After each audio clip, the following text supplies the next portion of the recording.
the letter that I wrote, and then he spoke to me about it, that whatever that I'm planning, that he saw it, that I should not do whatever thing that I have planned. I said, no problem, that you cannot understand. So I went to a man of God's church at some point when I was trying to get my deliverance, when I was trying to just get off that environment. Okay. I went to a pastor, a very good man of God in Auchi, because he came to Ibadan. And when he came to Ibadan during what is it called, prophecy, he just called my name, and then he gave me prophecy and all of that. He paid for my school fees. When I gained admission into the university I attended, he paid my school fees from my 100 level second semester. He paid to 400 level. Wow. Yeah, so I went to his church. I said, oh my God, I think this is an avenue for me to let me talk to this man. But it's, you know, those kind of big men, it's just very big men of God, rather, it's very difficult to see them. So I said, okay, maybe if I see his wife, I would be able to. It was very difficult to see his wife. You would have to, people, after she had finished seeing people that she gave appointments in the office, when she was coming down, I just quickly knelt down, and the people were there. You know, this story is not something that you just stand and you be telling somebody. So I just knelt down there. I didn't know what to say again. And then she just prayed for me, and I left again. I went to Auchi to meet those people because I needed help. At that time, there was no place help was coming, that I thought help could come from. Where will I run to? Okay, when I gained admission into the university, I said, okay, that's a very good one. But my school, we don't open university. You study from home. Yeah. So a friend of mine just reached out to me and told me that I should come and stay we should be roommates. I was like, oh, that's a very good idea. I went back home. I was so happy. I went back home. I told them that I want to start studying in the school. I want to stay close to the school, that I've gotten somewhere. That became an issue because the wife gave birth to the second child during that period. And it was not even up to a month. I think a month or 2 months after she gave birth to the child, I said I was leaving. She was so furious. She was so angry. Not the way she no talk. It was even somebody that called me when I was in school, that Sister Mercy, if you know what is good for you, just pack your things and come back to this house. So if you hear the things they are saying about you, I say, see person where they try help. Right. Indirectly, that's the wife.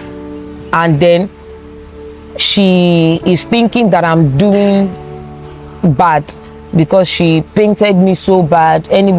People she was even telling, it was somebody that was eavesdropping that head and now called me. So in a nutshell, I left that place. I came back to the house, and that was when I devised the means of, okay, let me go and stay with my parents, since they had moved to another place. So when I went there, I was coming weekend. There was a day I was going home from rehearsal. This pastor dragged me. They drag person for main road. He was literally dragging me from the church to his house. Jesus. That I should come to his house. That it was on a Saturday. That the next morning I said, I'm not feeling fine. I'm sick. I'm shaking. He said no, I should follow him to his house. Oh my God, remembering this is just crazy. He dragged me from his church to his house. When I got to his house, I said, I'm not doing nothing. Leave me alone. People were in the house. Of course, if I shouted, he knew there was going to be. So I slept in the sitting room. I did not even bother to go into the rooms. I slept in the sitting room. That was in the evening. So I think it was around 9 or around 10. He now told me to come and be going. Since Night. Yes, since I was so firm on my decision. At that time I was around 20, was it 23? Maybe 23 or maybe 24 at that time. 22, 23. So I packed my stuff and then I went home. So back to the lady that now chatted me up. The lady chatted me up and told me and asked me, why is it that this man likes coming into the ladies' room and then he stays there when we are dressing up, when we are taking our bath. He will just open the bathroom. When he sees you, he knows you are there. He will open the bathroom and be talking to you from where he is. While you're having your bath. When you're having your bath, he will open the bathroom. When you are inside the room, when you're taking your wearing your clothes, he will be there. His wife now, his wife did not even women. His wife did not even think that there was something more to that. She just believed his father and daughter relationship thing. That's how he sees every one of us, and that's how he takes every one of us. So I said, maybe it's because he sees us as his daughters. Maybe that's why he does that. And she said, no, it's not. Okay, so we're good. Are we good? Yeah. All right. Can I start? Yeah. Okay, so at the age of 16, I think 15 or 16, so I had this vision for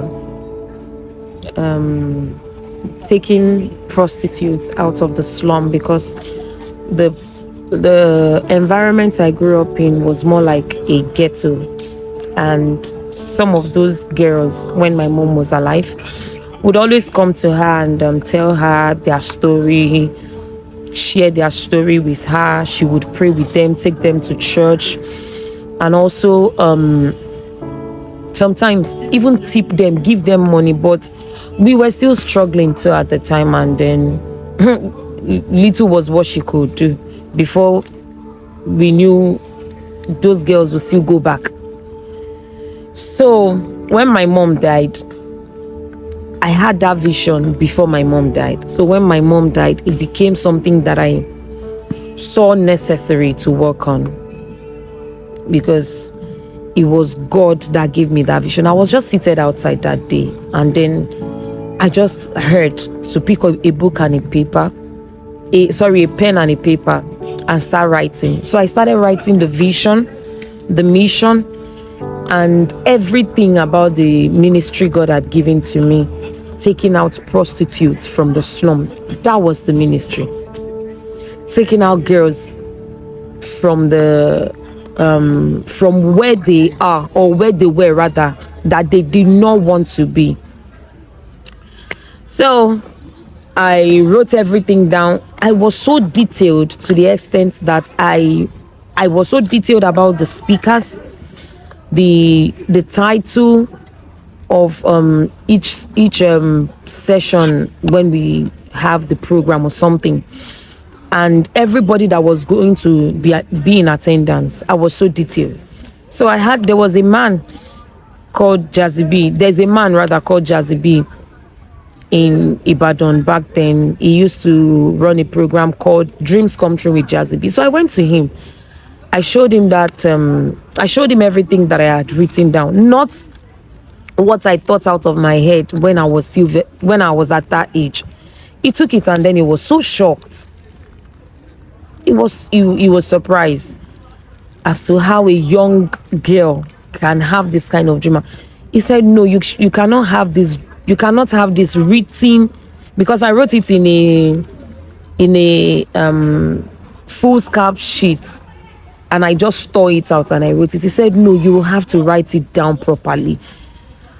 So he was ready to take up the dream and the vision with me until Momsy died and I went to this pastor's house.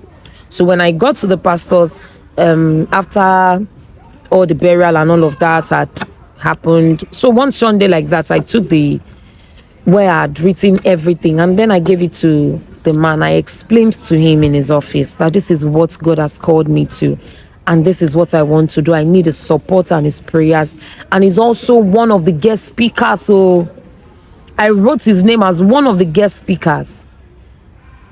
He just shoved the idea. He just go and show it to one sister in the church. Isha mentioned the name of the sister and I was discouraged, and that was how the dream just went.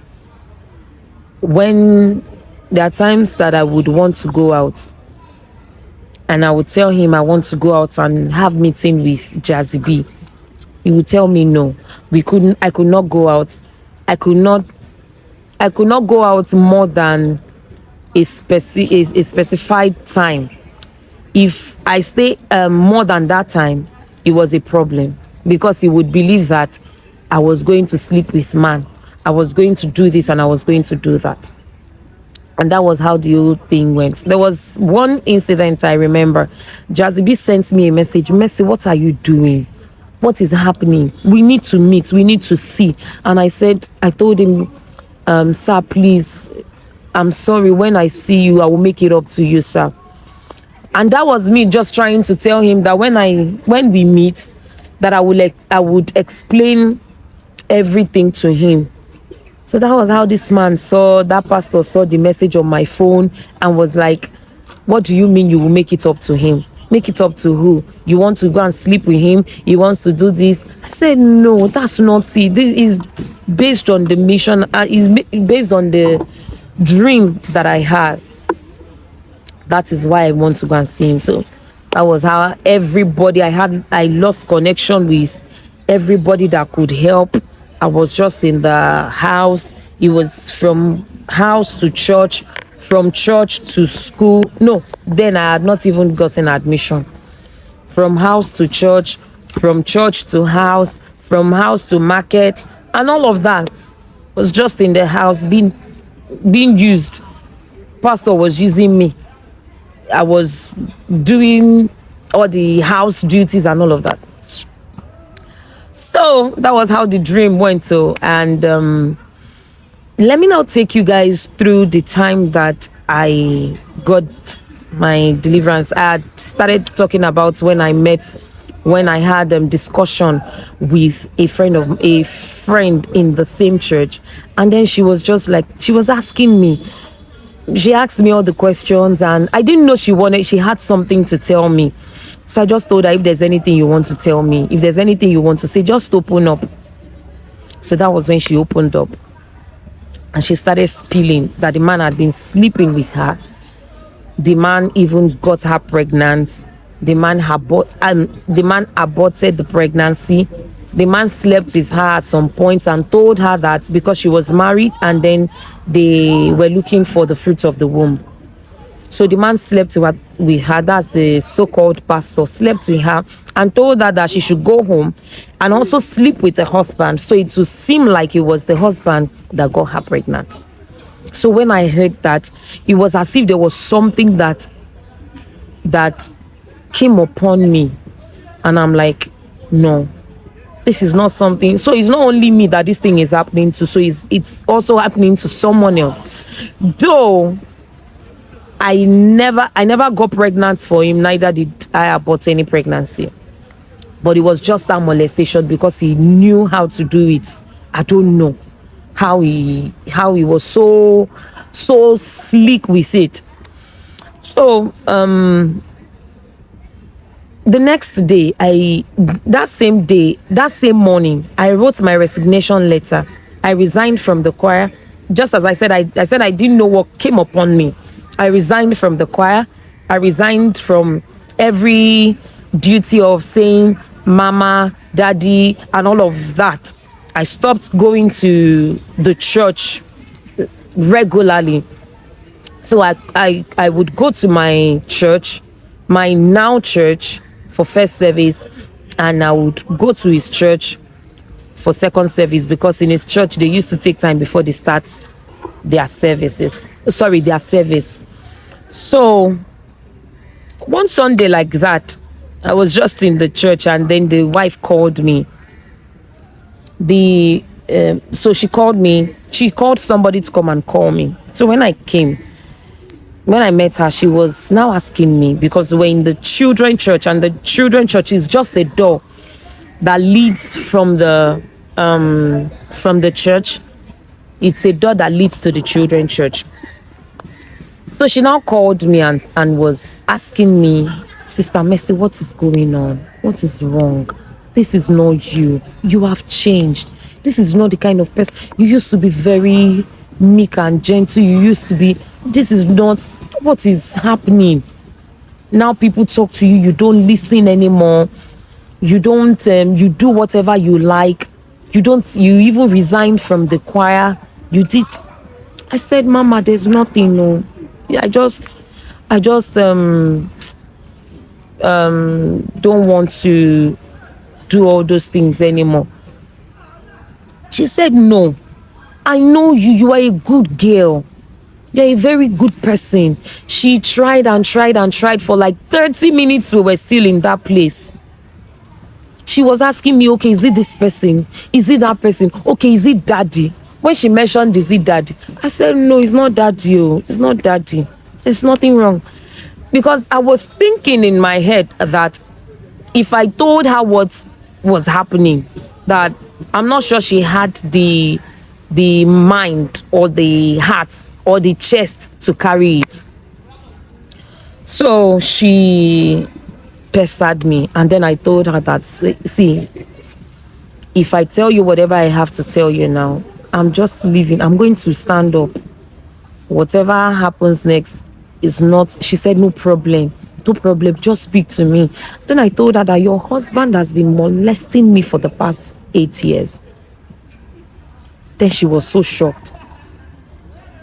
She froze at first. I think she tried to digest it, and she went into the toilet, because the toilet is just beside the children's church. She called me inside. She hugged me. She was crying. She was begging that I should please. She's so sorry. She's so this. And at this time, the pastor that was preaching was already restless. So he came looking for the wife and all of that. The next day, or that same day, when she got home, she had thought about all those things. I think she could not still wrap her head around that what is this girl saying? So she called me, and then she told me that she doesn't believe what I'm saying. That what if what I'm saying is a lie? I'm like, what if what I'm saying is a lie? Do you think that I would think of fabricating this kind of story just because? For what reason? Does it look like something that somebody can just sit one day and fabricate? No. She said she's still finding it difficult to believe. I said, there's no problem. It is not my problem for you to believe. It is not my problem for you not to believe. But what I know is that I no longer want to have anything to do with the church or with the man or with the pastor, which is why I have decided to start going to another church. So she was like, what if it's because I want to leave the church and go to another church? That's why I'm lying that the man molested me. I said, whatever you want to believe, you believe. So that was how I got my deliverance. I left the church. I left everything that had to do with that environment. I moved away. So my healing process, because it was still this one I explained, it was how I got delivered from the claws of the pastor.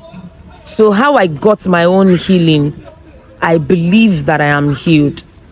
It's that I spoke to someone about it, She encouraged me. She prayed with me. She opened scriptures. And some other times when I go for events, when I go for programs, they would always say that there's someone in the crowd, that there's something that seemed like a burden to you. There's someone that has done you so much wrong and so much hurt that God is telling you to forgive, because the man so much, it was as if he redirected the direction of my life. And sometimes I still look at myself and say that where I am currently shouldn't be where where I'm supposed to be. There are times that I'm just at home doing nothing, and I had a dream like years back that would have been something big for me, for my dream, for my ministry, and it was just shattered. So for me to even be able to get myself back into that dream God gave to me, it became a big deal. It became a big thing. But then again, I just believed that one day it will happen. I believe it will happen. I never gave up on God. I never gave up on my dream, and I'm not still giving up on that dream. So which is why I am here sharing my story, because I know that there are people out there, there are young girls out there that similar things are happening, that similar things are happening to. I just want to tell you that you are not alone. No. It is better you speak up now. If I had known better then, I would have spoken up. I would have told someone about it. I would have gotten my deliverance earlier than I got it. I got my deliverance. I got delivered from their claws when I was in my mid-20s, and this molestation thing started when I was in my teenage age. It started, I think, at the age of 16 or 17. So if I had known better, I would have done better, which is why this video is coming across to somebody today. Reach out to that person that can help you. Don't just reach out to just anybody. Don't reach out to somebody that would take your story and make a mockery out of it. Be sure that you are speaking to somebody that you know can help. And I pray you will find help. I pray you find healing. I pray the grace of God go with you. And I pray that you would, if it's something that you want a revenge for, I pray you get whatever you want, and God would see you through. So I just had to summarize a story of an 8 years story in how many minutes? So this is just me saying, God is with you. God has not left you. I'm happily married right now with a kid, and still hoping and still believing God that that dream will come true. So don't give up on your dream. Oh. They used to say, now who do something, Naim do something. You understand? So God bless you all. Thank you so very much for listening.